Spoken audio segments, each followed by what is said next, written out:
Students, I am Sandeep sir and welcome to marvellous English classes.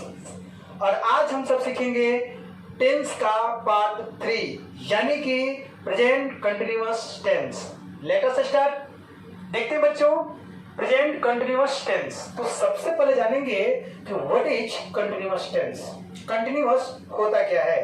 Continuous का मतलब होता है बच्चों लगातार, कंटिन्यू, जारी, या तत्काल भी कर सकते हो आप लोग। ठीक है, देखो तत्काल, जारी, कंटिन्यू अर्थात अभी अभी जो एक्शन हो रहा है, जैसे मैं अभी बोल रहा हूं, ठीक है, ये मेरा बोलना प्रेजेंट कंटिन्यूअस टेंस है अर्थात कंटिन्यूअस टेंस कहा जाता है। ठीक है, तो देखते हैं बच्चों प्रेजेंट कंटिन्यूअस होता क्या है। कंटिन्यूअस का मतलब होता है तात्कालिक अर्थात अभी अभी होने वाला एक्शन।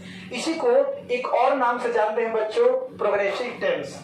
और प्रोग्रेसिव का मतलब क्या होता है आप भी जानते हो। प्रोग्रेस का मतलब होता है आगे बढ़ते रहना, आगे बढ़ते रहना। तो प्रोग्रेसिव का मतलब होता है चलते जाना, चलते जाना, चलते जाना अर्थात प्रोग्रेस करते जाना। ठीक है, तो जब आपका काम कंटिन्यू है, ध्यान दीजिएगा, जब कोई काम कंटिन्यू है, जब उस काम में प्रोग्रेस हो रहा है, तो इसका मतलब यही होगा कि वह काम इम्परफेक्ट होगा। इम्परफेक्ट का मतलब होता है बच्चों पूरा नहीं हुआ।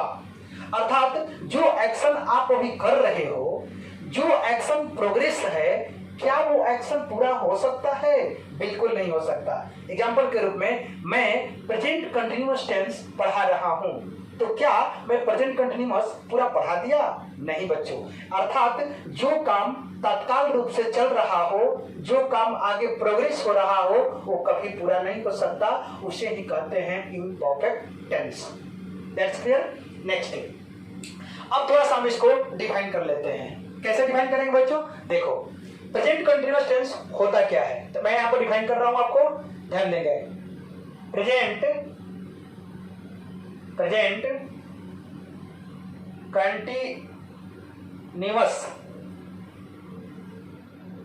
continuous tense expresses an action is continue at the time of speaking। ध्यान देना होगा बच्चों, क्या कह रहा है डिफिनेशन? कह रहा है कि प्रेजेंट कंटिन्यूअस टेंस एक्सप्रेसेज अभिव्यक्त करता है एन एक्शन कि कोई एक्शन जो है या एक एक्शन जो है इज कंटिन्यू, जारी है at the time of speaking, बोलते समय। यानी कि जब मैं बोल रहा हूं उस समय कोई क्रिया स्टार्ट है अर्थात कंटिन्यू है अर्थात चालू है, तो उस एक्शन को हम प्रेजेंट कंटिन्यूअस टेंस समझते हैं या कहते हैं। तो सबसे पहले हम लोग क्या पढ़ेंगे बच्चों? प्रेजेंट कंटिन्यूअस के आधार पर हम हिंदी के वाक्यों को इंग्लिश में कैसे ट्रांसलेट कर सकते हैं, यानी कि ट्रांसलेशन पढ़ेंगे। That's clear. तो आइए देखते हैं ट्रांसलेशन जब हम पढ़ेंगे तो सबसे पहला पॉइंट क्या होगा, ये बात ध्यान रखना होगा। पहला पॉइंट ये होगा बच्चों कि इसका पहचान क्या होगा, किसका? कंटिन्यूअस टेंस का हिंदी पहचान क्या होगा। यानी कि प्रेजेंट कंटिन्यूअस टेंस के जो ये स्ट्रक्चर बनेंगे उसमें हिंदी के कौन कौन से सेंटेंस को ट्रांसलेट किया जाएगा। ठीक है, तो आइए देखते हैं। तो जिस हिंदी वाक्य के, ध्यान देना होगा, जिस हिंदी वाक्य के क्रिया के अंत में, ध्यान देना होगा, जिस हिंदी वाक्य के क्रिया के अंत में रहा है, रही है, ठीक है, रहे हैं, ठीक है, या रहे हो, या ये भी कर सकते हो रहा हूं, ठीक है, इत्यादि लिख देता हूं। इससे इतना से आपको समझ में आ जाएगा। ठीक है, आइए देखते हैं। तो सबसे पहले मैं सेंटेंस को क्लियर किया। देखिए पिछला वीडियो मेरा लॉन्ग इसलिए हुआ था क्योंकि मैं टेंस के साथ साथ आपको सेंटेंस भी पढ़ाया था। ठीक है, तो जब सेंटेंस में पढ़ाऊंगा तो टाइम तो लगेगा ही। ठीक है, तो आइए देखते हैं। आज हमको सेंटेंस पढ़ाना नहीं पड़ेगा बिकॉज आप सब सेंटेंस के बारे में जान चुके हैं। ठीक है, तो अब हम पहला सेंटेंस रखेंगे यहाँ पर अफर्मेटिव सेंटेंस। कौन सा बच्चों? Affirmative sentence. अब इसको मत कह देना कि अफर्मेटिव सेंटेंस, नहीं, अफर्मेटिव सेंटेंस, ठीक है, affirmative sentence, affirmative sentence, understand. Affirmative sentence का स्ट्रक्चर क्या होगा? सबसे पहले मैं यहाँ पर आपको स्ट्रक्चर बताऊंगा, ठीक है। स्ट्रक्चर मतलब स्ट्रक्चर लिख के भी बताया था, इसलिए मैं शॉर्ट में लिख रहा हूँ, ठीक है बच्चों। स्ट्रक्चर यानी कि आपका सबसे पहले आप रख देना सब्जेक्ट, क्योंकि सब्जेक्ट पहले रखा जाता है। उसके बाद आप लोग रख देना इज, एम, आर। अब ये इज, एम, आर क्या है? हेल्पिंग वर्ब है। आपको पता होगा बच्चों, यहां पर ध्यान दे देना होगा आपको कि V1, V2, V3, V4 और V5। बच्चों ध्यान देना होगा। V1 ध्यान, V1 अकेले आ सकता है, यानी V1 को किसी भी ऑक्सिलरी वर्ब की आवश्यकता नहीं पड़ती है। V2 को भी नहीं पड़ती है, V2 भी अकेले आ सकता है। लेकिन बच्चों V3 और V4 ध्यान देना, V3 और V4 विदाउट ऑक्सिलरी वर्ब कभी यूज नहीं हो सकता, ध्यान देना, या इसके साथ ऑक्सिलरी वर्ब लगता ही है, बिना ऑक्सिलरी वर्ब ये कभी नहीं हो सकता। जब भी आएगा V3 और V4 तो सोच लेना कि उसके पहले कोई ऑक्सिलरी वर्ब होगा तो होगा। क्लियर? अब आगे देखो, V5 भी अकेले आ सकता है, ये एलोन हो सकता है, एलोन, एलोन, एलोन ये आ सकता है अकेले, अकेले आने में कोई प्रॉब्लम नहीं इसको। जैसे कि प्रेजेंट इंडेफिनिट में क्या सब्जेक्ट प्लस V1 या V5 डायरेक्ट हमने पढ़ा, उसमें कोई हेल्पिंग वर्ब की आवश्यकता नहीं थी, ठीक है बच्चों। लेकिन यहां पर V4 जब आप पढ़ोगे तो आपको हेल्पिंग वर्ब चाहिए तो चाहिए, ठीक है बच्चों। इज का मतलब होता है, एम का मतलब होता है बच्चों हूं, और आर का मतलब क्या होता है बच्चों? हैं, याद रखना। इज का मतलब है, एम मतलब हूं, आर मतलब हैं। क्लियर रखना। मेरा वीडियो इससे थोड़ा सा लंबा होता है, मैं एक्सप्लेन करता हूं, जब तक एक्सप्लेनेशन नहीं होगा बच्चों तब तक क्लियर नहीं हो सकता है, ठीक है। इसलिए थोड़ा सा ध्यान से और अपने पेशेंस रख करके वीडियो को देखिए, ठीक है। तो चलिए, V4 हो गया प्लस में ऑब्जेक्ट। अब आपको ये पता चला कि इज का हिंदी क्या होता है, एम का हिंदी हूं, आर का हिंदी हैं। क्लियर हो गया? अब देखिए आगे बढ़ते हैं। यहां पर देखिए V4 लग गया, कंटिन्यू फॉर्म को शो करता है, फिर ऑब्जेक्ट लगा देंगे। एक एग्जांपल देखते हैं, ठीक है, एक एग्जांपल देखते हैं। चलिए, जैसे लिख रहा है बाबू कि रमेश अभी एक कहानी लिख रहा है। रमेश एक कहानी लिख रहा है ना? अब ध्यान दो, रमेश का अंग्रेजी क्या होगा? आप देख सकते हो, रमेश लिखा गया। अब है का अंग्रेजी क्या होता है बच्चों? इज, तो रमेश इज लगा दो। क्लियर? अब ध्यान देना होगा कि इज लग गया। अब क्या होगा बच्चों कि रमेश इज अब लिख रहा है, लिख रहा है का अंग्रेजी क्या होगा? लिखना का अंग्रेजी क्या होगा? राइटिंग, तो Ramesh is writing a story, writing a story. Ramesh अभी एक कहानी लिख रहा है, अभी तो आया ही नहीं। अब अभी को क्या कहते हैं? टाइम कहते हैं। टाइम तो भैया कहीं भी लग सकता है, छूट गया शुरू में लिख दो। Now Ramesh is writing a story. अब मान के चलते हैं कि यहां आप नहीं लिख सकते हो, लास्ट में भी लिख दो। लास्ट में लिखना चाहते हो, बीच में भी लिख दो। जैसे Ramesh is now writing a story, now Ramesh is writing a story, Ramesh is writing a story now. आप कहीं नहीं लिख सकते हो, कोई प्रॉब्लम नहीं है। क्लियर? अब आगे बढ़ते हैं। अब देखिए कि अफर्मेटिव सेंटेंस हो गया। अब आप इसमें कोई भी सेंटेंस आप रख करके बना सकते हो। क्लियर? आगे बढ़ते हैं। Negative sentence, negative sentence, negative sentence. अब नेगेटिव में तो नॉट आएगा, बिल्कुल क्लियर बात। यहां पर स्ट्रक्चर लिख देता हूं मैं, subject plus is, am, are plus not plus V4 plus object. Clear हो गया? अब आइए देखते हैं एग्जांपल। वह अपना काम नहीं कर रहा है, वह अपना काम नहीं कर रहा है, तो वह का क्या हो जाएगा? He is not doing his work, अब देखो बाबू हिज क्यों लगा यहाँ पे, ये भी मैं पिछले वीडियो में डील किया हूँ, ठीक है। किसके साथ कौन लगता है सब आपको बता चुका हूँ, इसलिए आपको प्रॉब्लम नहीं हुई। इस वीडियो को देखने से पहले आप पिछला वीडियो जाकर जरूर देखें, video number tense, time and tense का पहला वीडियो, ठीक है। वहां से यह हिज का भी आपको प्रॉब्लम क्लियर हो जाएगा, ठीक है बच्चों। अब हम चलते हैं कौन सा सेंटेंस,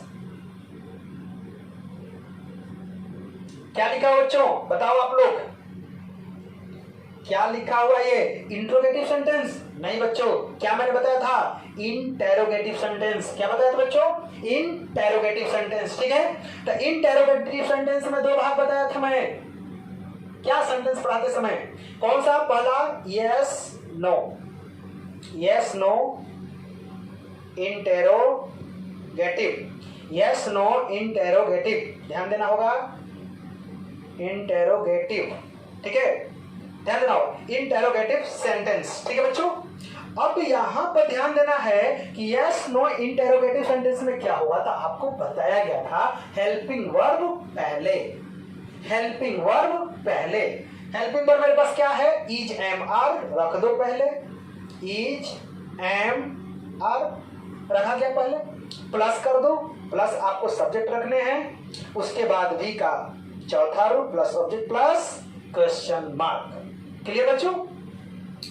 अब देखिए क्या होता है कि इसके बाद आप क्या कर सकते हो, ध्यान देना होगा, आप क्या कर सकते हो कि इसका आप शॉर्ट फॉर्म भी लिख सकते हो, कोई प्रॉब्लम नहीं है, शॉर्ट फॉर्म लिख सकते हो, ठीक है। जैसे कि आप इसको लिख सकते हो इजेंट, होता है ना, एम का क्या होता है बाबू? M plus naught, M plus naught equal to क्या होता है? तो आप बोलोगे कि एमंट होता है, लेकिन ऐसा नहीं होता है। क्या होता है बाबू? तो आरंट होता है। क्या होता है बाबू? आरंट होता है। तो अब आपको ये जानना होगा थोड़ा सा कि आरंट क्यों होता है, ठीक है बच्चों। आरंट क्यों होता है? क्योंकि आप एक साइलेंट वर्ड जब पढ़ोगे, ध्यान देना होगा कि जब आप साइलेंट वर्ड पढ़ोगे तो आपको क्लियर समझना होगा कि एम के बाद जब एन आता है तो एन साइलेंट हो जाता है। क्लियर बात? तो भैया जब एम के बाद एन आएगा और एन साइलेंट हो जाएगा तो एमट बन जाएगा ना। तो इसलिए होता क्या है कि ये आई के साथ दो ग्रुप लगता है, ध्यान दो ना, यहाँ पर आई के साथ एम लगता है। अब इस ग्रुप में और कौन कौन होता है? एक होता है इज और एक होता है आर, होता है इस ग्रुप में, ठीक है। आगे बढ़ते हैं। आई अपने साथ ज्यादा कौन सा वर्ब प्रेफर करता है, अपने साथ ज्यादा कौन सा वर्ब रखता है, कंटेन करता है। तो अपने साथ आई एम को छोड़कर और एक वॉज को छोड़कर सारा जितना भी मेन वर्ब आता है बच्चों सब प्लूरल गेन करता है, सब प्लूरल अपने साथ रखता है, ठीक है। तो देखिए यहाँ पर इसका झुकाव ज्यादा जो है वो प्लूरल की तरफ होता है, इसीलिए यहाँ पर इजेंट को ना रख करके किसको रख दिया गया? आरंट को रख दिया गया। बात समझे कि नहीं? क्योंकि इसका झुकाव आई के साथ एम और वॉज को छोड़कर जितने भी वर्ब लगते हैं सब क्या लगते हैं, बताओ क्या लगते हैं? जैसे आई के साथ हैव लगता है ना, आई के साथ राइट लगता है, तो राइट क्या है? प्लूरल है। हैव क्या है? प्लूरल है। तो यहाँ आई जो है इसका झुकाव ज्यादा रहता है प्लूरल की तरफ। यही कारण है बाबू कि यहाँ पर इजेंट को न रख करके आरंट को रखता है। क्लियर? इसलिए यहाँ पर हम क्या रखते हैं वो आरंट रखते हैं। यह ध्यान रखना होगा, कोई पूछेगा कि आरंट क्यों होता है तो आप उसको जरूर बताना कि क्या होता है बच्चों। तो यहाँ पर मैं लिख देता हूँ कि आरंट, ठीक है। अब सबको समझना है कि आपको आरंट होता है किसके बदले में? Am plus not. यहाँ पर मैं भी लिख देता हूँ एम प्लस नॉट, ठीक है। या फिर से आरंट हम लिख सकते हैं, आरंट प्लस में सब्जेक्ट लिख सकते हैं, प्लस में V4 plus object plus question mark. Clear हो गया? समझ में आया आप लोग को? तो आगे देखिए थोड़ा सा, ठीक है। यहां पर देखा जाए हम अब यहां पर समझते हैं इसका एग्जाम्पल। थोड़ा सा ऊपर आइए और देखिए एग्जाम्पल। क्या आप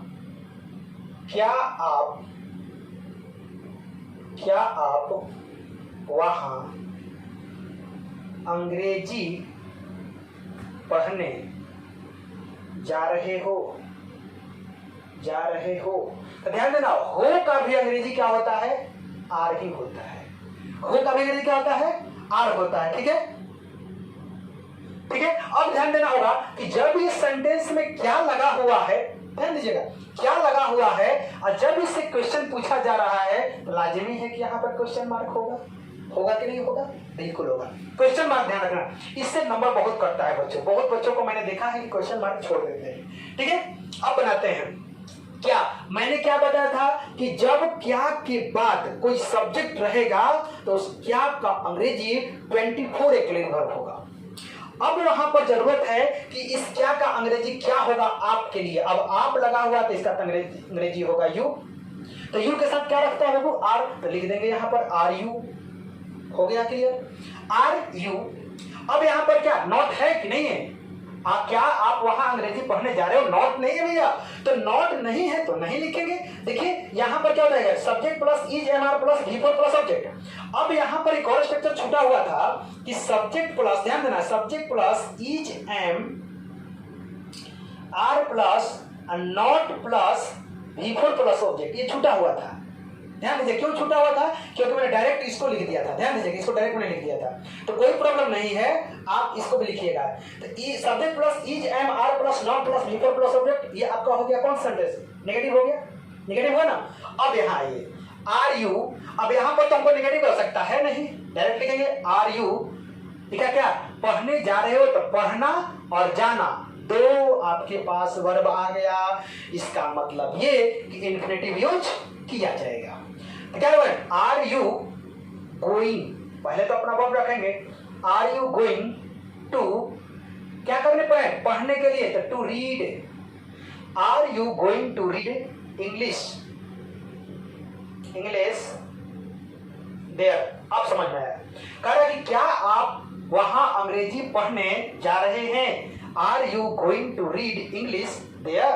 आप बना सकते हैं, बिल्कुल बना सकते हैं। एक इसी को और देखिए, क्या आप वहां अंग्रेजी पढ़ने नहीं जा रहे हैं? नहीं जा रहे हैं। क्या आप वहां अंग्रेजी पढ़ने नहीं जा रहे हैं? बच्चों कुछ नहीं है, आइए देखते हैं। अब उसी प्रकार से बनेगा आर यू, आर यू हो गया। अब नॉट लगाना है, नॉट लगा दो। गोइंग लगाना है, चल भाई गोइंग लगा देते हैं। उसके बाद आपको क्या लगाना है? Going to read, to read English, English there, there question mark, question mark, बिल्कुल सही। अब आप इसी को बना सकते हो ऐसे भी, आरंट यू, आप ऐसे बना सकते हो आरंट यू, मैंने बताया नीचे, aren't you going to read English there. आप ऐसा ही बना सकते हो, कोई प्रॉब्लम नहीं। ठीक है, आगे बढ़ते हैं। तो WH वर्ड क्वेश्चन, ठीक है, WH वर्ड क्वेश्चन, इसका क्या होगा? कुछ नहीं करना था बाबू, WH वर्ड क्वेश्चन बस सिर्फ पहले लिख देना है। इसका स्ट्रक्चर क्या तैयार होगा कि WH वर्ड क्वेश्चन को आप पहले लिख दीजिए। चलिए लिख देते हैं WH वर्ड, हो गया। अब प्लस वही इज एम आर प्लस, आगे बढ़ते हैं। अगर सब्जेक्ट है तो सब्जेक्ट लिखना ही है, subject plus V4 plus object question mark, एक रूल तैयार होगा। अब इसका क्या होगा? WH word plus is am are plus subject plus not plus V4 plus object question mark. Clear हो गया? ध्यान देंगे, आगे बढ़ेंगे। अब इसका शॉर्ट में भी रख सकते हैं, कोई बात नहीं, नीचे बता दिया गया, बार बार बताने की कोई आवश्यकता नहीं है। ठीक है बच्चों, आइए देखते हैं। अब इसका एग्जांपल समझते हैं, इसका एग्जांपल समझते हैं। क्या होगा? आप आजकल यहां क्यों नहीं आ रहे हो? आप आजकल यहां क्यों नहीं आ रहे हो? कैसे बनाएंगे?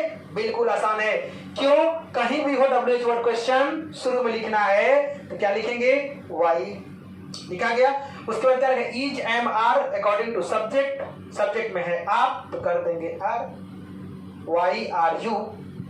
नहीं भी पूछ रहा है तो नॉट लगा दो, सब्जेक्ट के बाद नॉट लग गया, are you, why are you not. ठीक है, आ रहे हो, कमिंग, कमिंग हियर। कह कि why are you not coming here, अब कह रहा है कि आजकल, आजकल का अंग्रेजी क्या होता है बच्चों?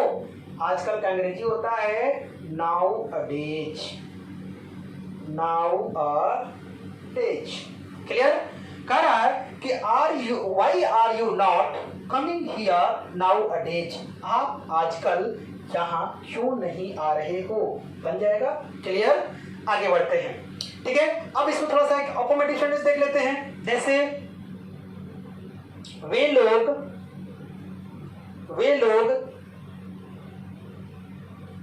गरीबों की मदद कैसे कर रहे हैं?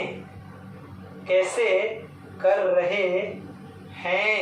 वे लोग गरीबों की मदद कैसे कर रहे हैं?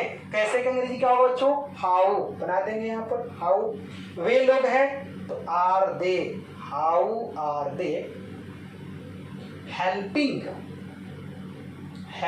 दी पुअर, हेल्पिंग दी पुअर। ठीक है, ध्यान दीजिएगा यहाँ पे। तो आपको प्रेजेंट कंटिन्यूअस का affirmative sentence, negative sentence, interrogative sentence, WH word question का स्ट्रक्चर और उसके आधार पर ट्रांसलेशन बताया गया। ठीक है, आप इतना नोट करो, फिर बताता हूं आपको वेरियस सिचुएशन। ठीक है, समझेंगे कि use of present continuous tense in various situations. ठीक है, देखिए वेरियस सिचुएशंस का मतलब होता है बच्चों कि कुछ महत्वपूर्ण स्थितियों में इसका प्रयोग कैसे किया जाता है।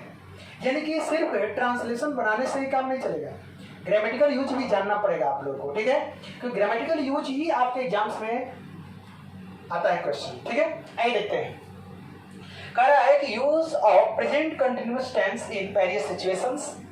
तो यहां पर देखेंगे पहला रूल क्या है कि it is used to express present momentary habitual actions. बहुत बढ़िया ठीक है। देखिए मोमेंट्री हैबिचुअल एक्शंस का मतलब क्या होता है? मोमेंट्री का मतलब है अभी अभी, हैबिचुअल मींस जिसकी आदत हो, इनके वैसे एक्शन, ध्यान देना, वैसा एक्शन जिसका अभी अभी आपको आदत हो, आजकल में उसकी आदत हो, इन दिनों उसकी आदत लग गई हो, वैसे एक्शन को कहते हैं मोमेंट्री हैबिचुअल एक्शंस। यानी कि पहले कुछ और आदत थी, अभी कुछ और हो गई, कल कुछ और खाते थे, आज कुछ और खाने लगे, that's called momentary habitual actions. समझे? तो ये देखते हैं, लिखा हुआ है कि nowadays Ramesh is drinking wine. यानी हो सकता है कि रमेश पहले कुछ और पीता हो, अभी लेकिन वाइन पी रहा है। यही है मोमेंट्री हैबिचुअल एक्शंस। क्लियर? अब कह रहा है कि it is used to express present momentary actions. अब देखिए प्रेजेंट मोमेंट्री एक्शन तो हैबिट नहीं है, काम हो रहा है, आदत नहीं है बच्चों, सिर्फ काम हो रहा है। ठीक है, तो कहते हैं मोमेंट्री एक्शन, इसीलिए मैं दोनों को साथ में ही लिख दिया हूं ताकि आपको समझ में कि यहाँ पर आदत है लेकिन यहाँ पर एक काम हो रहा है, आदत नहीं है। क्लियर? आइए देखते हैं इसमें क्या। I am standing and you are sitting. कह रहा है कि सिटिंग, ध्यान देना होगा बच्चों। कह रहा है कि I am standing and you are sitting, मैं खड़ा हूं आप बैठे हो। ठीक है, यानी कि अभी का क्या काम क्या है कि मैं खड़ा हूं, मैं बोल रहा हूं, आप सुन रहे हो, मैं पढ़ा रहा हूं, आप पढ़ रहे हो। ठीक है, मैं लिखवा रहा हूं, आप लिख रहे हो। ये है ना मोमेंट्री एक्शन जो अभी अभी हो रहा है। जैसे मैं अभी बोल रहा हूं, आप सुन रहे हो। क्लियर? आइए देखते हैं। It is used to express 50% certain future plan. इसका मतलब ये होता है वो कि जो फ्यूचर की प्लानिंग है, जो फ्यूचर के काम करने की जो आपका प्लानिंग किया गया है, वो उसका चांसेस 50% रहता है। हाँ, उसमें आपको टाइमिंग दिया रहता है, ठीक है, लेकिन उसका चांस जो है वो 50% तक रहता है। जैसे मैं अगले साल दिल्ली जाऊंगा या मैं अगले साल दिल्ली जा रहा हूं कोरोना वायरस से।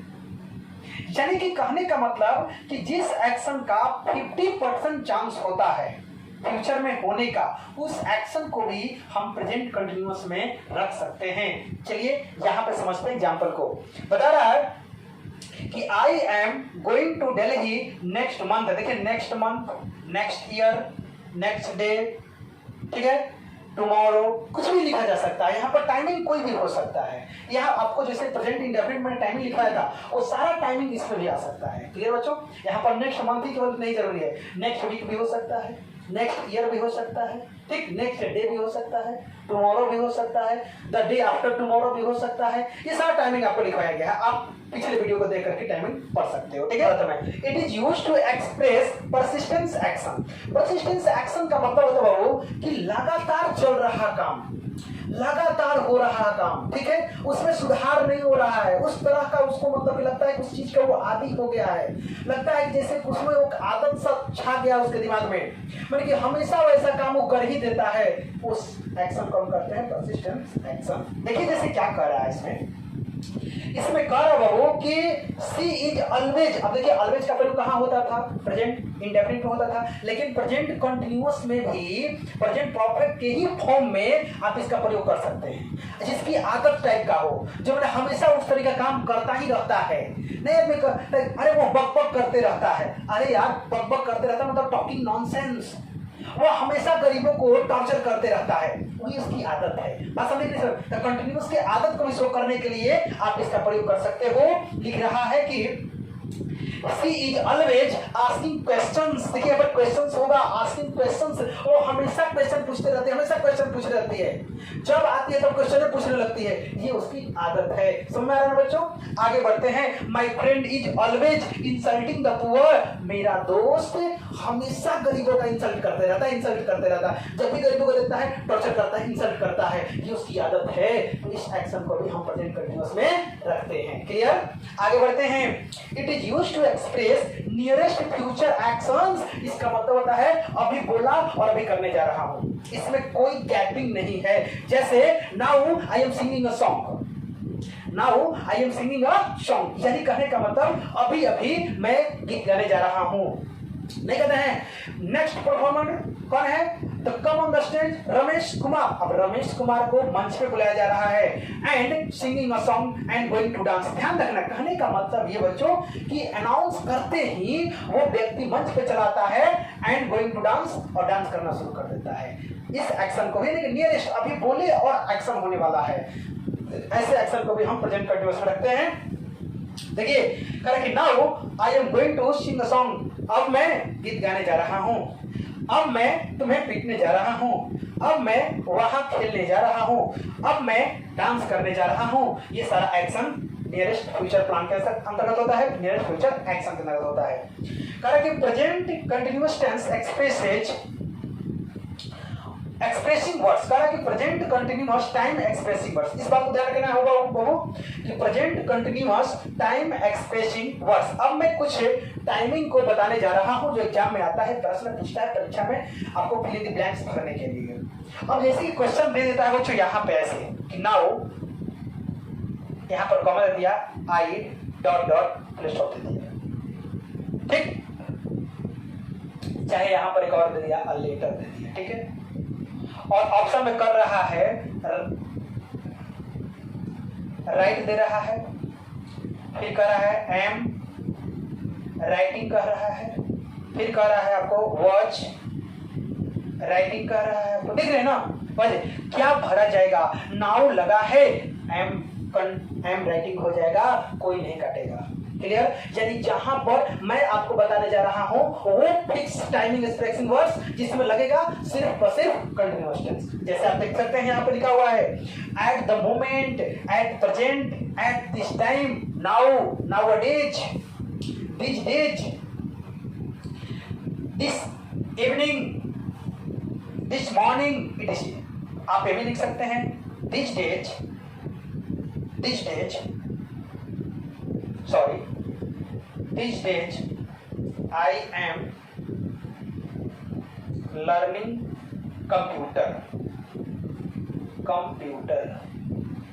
Correct, these days I am learning computer. इन दिनों मैं कंप्यूटर सीख रहा हूँ। ठीक है, आसपास के समय में, आजकल के दिन में, आज सुबह शाम, ये सबको शो करने के लिए प्रेजेंट कंटीन्यूअस का प्रयोग करते हैं। क्लियर हो गया बच्चों? अब देखिए आपको समझ में आएगा। अब एक रूल जो आपको मैं बताने जा रहा हूं, कुछ एग्जांपल भी लिख दिया उसमें कि her father is sleeping at present. उसके पिताजी एट प्रेजेंट अभी सोए हुए हैं। डोंट गो आउट, बाहर मत जाओ। नाउ अभी it is raining cats and dogs. Cats और डॉग्स को समझते हो? कुत्ता बिल्ली नहीं यार, कैट्स एंड डॉग्स का मतलब होता है मूसलाधार बारिश। क्या होता है बच्चों? मूसलाधार बारिश। जो बारिश जोर जोर से होती हो उसका अंग्रेजी होता है कैट्स एंड डॉग्स। ठीक है, चलिए अब मैं आपको पता है कि present continuous tense is not used with verbs of emotion, यानी कि जो इमोशन वाले वर्ड रहेंगे उसके साथ आईएनजी का प्रयोग नहीं होगा। जो परसेप्शन वाले वर्ड रहेंगे उसके साथ भी प्रयोग नहीं किया जाएगा आईएनजी का। उसके पोजीशन के साथ भी नहीं किया जाएगा, अपेयरिंग के साथ भी नहीं किया जाएगा, और उसके बाद है थिंकिंग के साथ भी नहीं किया जाएगा। देखिए इमोशन के अंतर्गत कोई वर्ड आता है, कोई वर्ड रहता है, परसेप्शन के अंतर्गत कोई वर्ड रहता है, उसके बाद क्या आता है पोजीशन के अंतर्गत आता है, अपियरिंग के अंतर्गत और थिंकिंग के अंतर्गत। आइए देखते हैं परसेप्शन क्या होता है। देखिए परसेप्शन का मतलब होता है बाबू अनुभूति करना या एहसास करना। जैसे आपको हम छूते हैं तो उससे एहसास होता है, देखना, छूना, सूंघना या सुनना, ये सब परसेप्शन कहलाता है। क्लियर? उसके बाद क्या है देखिए hear, notice, see, smell, recognise, ये सब होता है। ठीक है, देखिए इसका अगर स्पेलिंग अगर इसका हिंदी में नहीं आ रहा हो तो समझिएगा। रिकॉग्नाइज में तो पहचानना होता है, नोटिस करना तो आप जानते हैं और सब आसान है। पोजीशन में होता है संबंधित होना या संबंध रखना, जैसे बिलोंग टू कहता है ना, बिलोंग्स टू से संबंधित होना। कंटेंट रखना, ओन अपना, कंसिस्ट ऑफ से बना हुआ या से निर्मित। ठीक है, अपीयरिंग प्रकट होना की बात कर रहा है तो अपीयर, लुक और सीम प्रतीत होना। ठीक है, इमोशन की बात कर रहा है, इसमें आता है डिजायर माने इच्छा करना, बोला ना फर्स्ट डिजायर देन डिजायर। ठीक है, फर्स्ट डिजायर देन डिजायर, पहले योग्य बनो फिर इच्छा करना। ठीक है, उसका कह रहा है कि फील, हेट, लव, रिफ्यूज तो जानते हैं इनकार कर देना, वांट चाहना, विश करना, लाइक करना या होप करना, ये सारी चीजें आती है इमोशन के थ्रू। ठीक है, इमोशन के अंतर्गत। दूसरा है थिंकिंग करना। अगला हम लोग लास्ट देखेंगे थिंकिंग करना मतलब क्या होता है, फॉरगेट करना, नो मीन मतलब ही होता है या मतलब होता है, इमेजिन करना, किसी चीज की इमेजिन करना, कल्पना करना, माइंड करना, रिमेंबर करना। ठीक है, उसका क्या होता है थिंक करना, सपोज बने होता है, मानना होता है, सपोज करना, थिंक पर विचार करना, ध्यान देने का, अंडरस्टैंड मैंने समझना, एग्री मतलब होता है सहमत होना। तो ये जो वर्ड है बच्चों, इसके साथ आईएनजी का प्रयोग नहीं किया जाता है। ठीक है बच्चों, क्योंकि अब देखिए थोड़ा सा समझते हैं कि आखिर ऐसा क्यों होता है नहीं किया जाता है। दिमाग लगाना है बच्चों कि जो प्रेजेंट कंटिन्यूअस टेंस होता है वो परमानेंट एक्शन को शो नहीं करता, वो टेम्पररी एक्शन को शो करता है। याद रखना हो कौन सा एक्शन को शो करता है, टेम्पररी एक्शन, जो अभी हो रहा है कुछ ही समय में समाप्त हो सकता है या उसका इफेक्ट ज्यादा समय तक नहीं रहने की बात कर रहा है, हो रहा है। ध्यान दीजिएगा, जैसे अगर आप ध्यान दीजिएगा, विचार कीजिएगा इस पे कि मैं नफरत कर रहा हूं। यार मैं नफरत कर रहा हूं मतलब ये कि कुछ समय कुछ ही मिनट के बाद क्या नफरत प्यार में बदल जाएगा। यानी कहने का मतलब कि जिस वर्ड का कनेक्शन हर्ट से होता है वो उसके साथ आईएनजी का प्रयोग न करके उसके साथ अस्थायी का प्रयोग होता है, परमानेंट उसको स्थापित कर दे। तो देखो टेम्पररी से परमानेंट करने के लिए प्रेजेंट इंडेफिनिट लगता है, परमानेंट एक्शन के लिए किसका प्रयोग होता है, प्रेजेंट इंडेफिनिट का, और टेम्पररी एक्शन को प्रेजेंट कंटीन्यूअस। तो ये जितने भी वर्ड हैं बच्चों वो परमानेंट एक्शन को शो करते हैं, माने कि परमानेंट जो है हैपनिंग होते रहते हैं, यानी कि एक्शन होते रहते हैं, इसलिए इसको हम लोग परमानेंट के अंदर रखेंगे, अर्थात इसको प्रेजेंट इंडेफिनिट में बनाएंगे। ठीक है, जैसे दो चार क्वेश्चन में बना के आपको दिखा रहा हूँ, ट्रांसलेशन बना रहा हूँ। जैसे ध्यान रखिएगा, मैं देख रहा हूँ, ध्यान दीजिएगा यहाँ पर, मैं देख रहा हूँ। अब यहाँ पर बनाएगा, अगर बनाएगा कि आई एम सीइंग, ऐसा बनाइएगा आपका गलत हो जाएगा।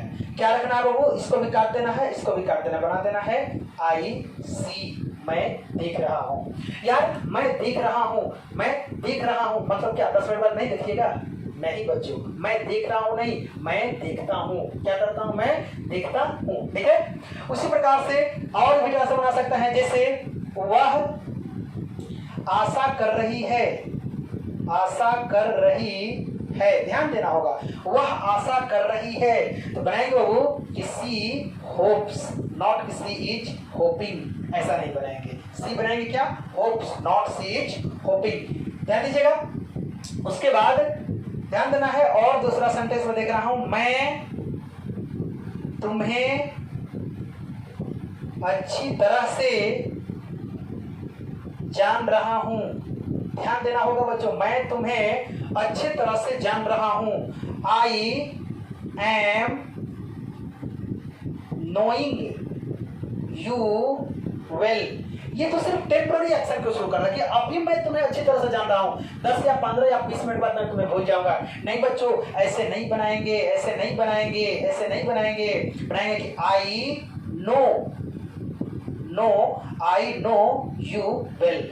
आई नो यू वेल, मैं तुम्हें अच्छी तरह से जान रहा हूं। और कुछ ट्रांसलेशन आप देख सकते हैं, ठीक है। जैसे वह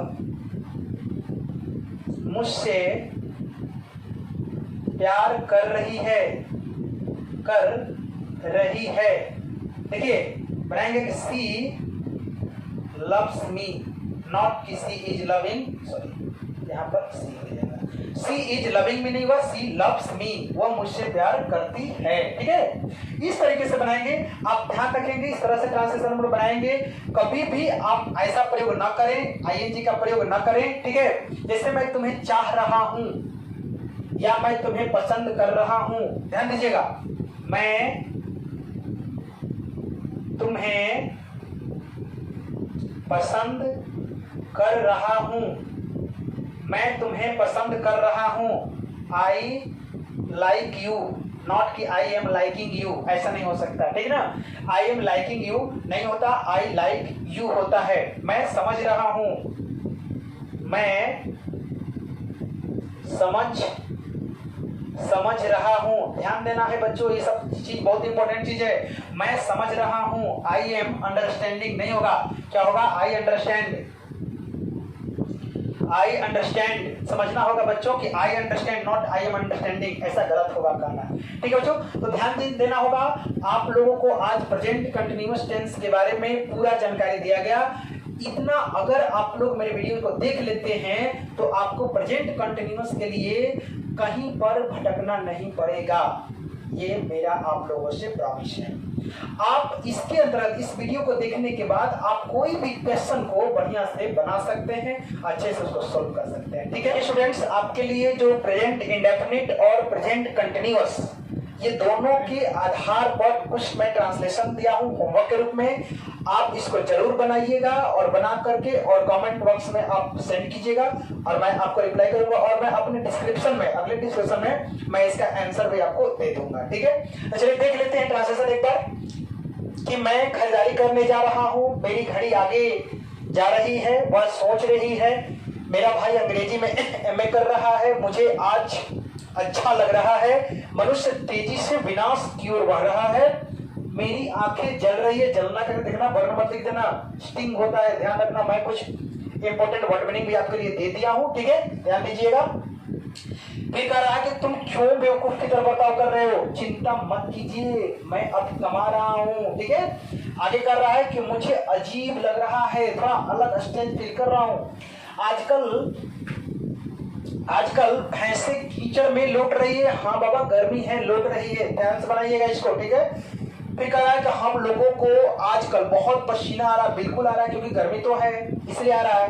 कभी प्रकृति का वर्णन कर रहा है। मैं, ध्यान देना होगा, मैं मान रहा हूं यह सही है, ध्यान देना, मैं मान रहा हूं ये सही है। ठीक है, उसके बाद है कि मुझे कुछ जलने की बू आ रही है, गंध आ रही है, उसे स्मेल से बनाइएगा। ठीक है ना, ज्यादा कंफ्यूज मत होइएगा। ठीक है, क्या तुम आजकल कंप्यूटर सीख रहे हो, ध्यान रखना होगा। इन दिनों भारत में कोरोना वायरस तेजी से फैल रहा है, फैल तो रहा है, आपको भी पता है, मुझे भी पता है। ठीक है, बढ़िया से बनाइएगा इसको। फैलना का स्प्रेड कर दीजिएगा, रैपिडली मतलब तेजी से होता है, ध्यान दीजिएगा। आगे बता रहा हूं कि मैं अपनी गलती मान रहा हूं, वह रोज एक अंग्रेजी क्लास जाता है। ठीक है, मैं खुद को भाग्यशाली समझता हूं। कौवे काव काव करते हैं, को मतलब है काव काव, CAW, काव मींस काव काव होता है, ध्यान रखना होगा।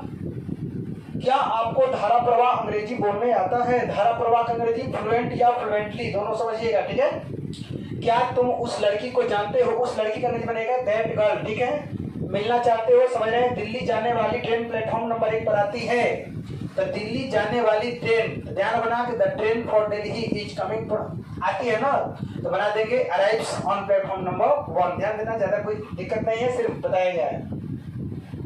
घड़ी सही समय बता रही है तो सही समय के साथ करेक्ट टाइम देना, ठीक है। उसके बाद आपको क्या किया गया है कि यहाँ पे कुछ इंपॉर्टेंट वर्ड को दे दिया, जैसे डिस्ट्रक्शन है, विनाश, स्टिंग मतलब जलना, बिहेव बर्ताव करना, स्वेट फ्रॉमेशनिंग होगा, बहुत पसीना आना।